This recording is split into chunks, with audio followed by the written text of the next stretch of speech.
നിങ്ങളെ കണ്ടുകൊണ്ടിരിക്കുന്ന വീഡിയോ കേരളത്തിൽ അറിയപ്പെട്ട പ്രഭാഷകനായ നൗഷാദ് വാക്കി ഉസ്താദ് നടത്തുന്ന സ്നേഹസാഗരത്തിന്റെയാണ്. ആരുമില്ലാത്തവരെ ചേർത്ത് പിടിച്ച് അവർക്ക് താങ്ങായി തണലായി നിൽക്കുന്ന സ്ഥാപനമാണ് സ്നേഹസാഗരം. അവിടെ മതമില്ല, അവിടെ മനുഷ്യർ മാത്രമാണുള്ളത്. ഞാൻ പറയാൻ ഉദ്ദേശിച്ച വിഷയം ഇതാണ്. അദ്ദേഹം ഒരു മതപണ്ഡിതനാണ്. എന്നിട്ട് പോലും അവിടെ താമസിക്കുന്ന പ്രിയപ്പെട്ട അമ്മയുടെ ആഗ്രഹമാണ് അവിടെ കുടുംബക്ഷേത്രത്തിൽ ഒന്ന് പോകണമെന്ന്. അദ്ദേഹം അത് പറ്റില്ലെന്ന് പറഞ്ഞില്ല. ഞാനൊരു മുസ്ലിം പണ്ഡിതനാണ്, എന്നെ കൊണ്ട് കഴിയില്ലെന്ന് പറഞ്ഞില്ല. നേരെ അമ്മയും കൂട്ടി ക്ഷേത്രത്തിലേക്ക് പോയി നിറ കണ്ണുകളുമായി അവർ പ്രാർത്ഥിക്കുന്ന വീഡിയോ ആണ് നിങ്ങളിപ്പോൾ കണ്ടത്. കണ്ടു നിന്നവരുടെ എല്ലാം കണ്ണു നിറയിച്ചൊരു വീഡിയോ. ഇതല്ലേ യഥാർത്ഥ കേരള സ്റ്റോറി? പരിശുദ്ധമായ ഇസ്ലാമും ഇത് തന്നെയാണ് പഠിപ്പിക്കുന്നത്. ഒരാളുടെയും ആരാധനയോ ആചാരങ്ങളെയോ കളിയാക്കരുത്, അവരെ വേദനിപ്പിക്കരുത്. നീ കാരണം അത് തടസ്സപ്പെടാൻ പാടില്ല. നിന്റെ ആരാധന മുറുകെ പിടിക്കുന്നതോടൊപ്പം തന്നെ മറ്റുള്ളവരുടെ ആരാധന വസ്തുക്കളെയോ ആചാരങ്ങളെയോ നീ ബഹുമാനിക്കണം. അതിനെ കുറവാക്കാനോ വേദനിപ്പിക്കാനോ പാടില്ല.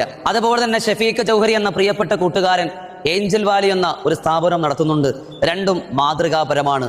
ഉറ്റവരില്ലാത്ത ഉടയവരില്ലാത്ത പ്രിയപ്പെട്ടവരെ ചേർത്ത് പിടിക്കുന്ന കാരുണ്യത്തിന്റെ സ്ഥാപനങ്ങൾ. അള്ളാഹു തആല ഇതിനുവേണ്ടി പ്രവർത്തിക്കുന്ന എല്ലാവർക്കും അർഹമായ പ്രതിഫലം നൽകട്ടെ. ഇസ്ലാമിനെ തെറ്റിദ്ധരിച്ചവർക്ക് ഇതാണ് യഥാർത്ഥ ഇസ്ലാം എന്ന് പഠിക്കാൻ ഈ വീഡിയോ ഉപകരിക്കും.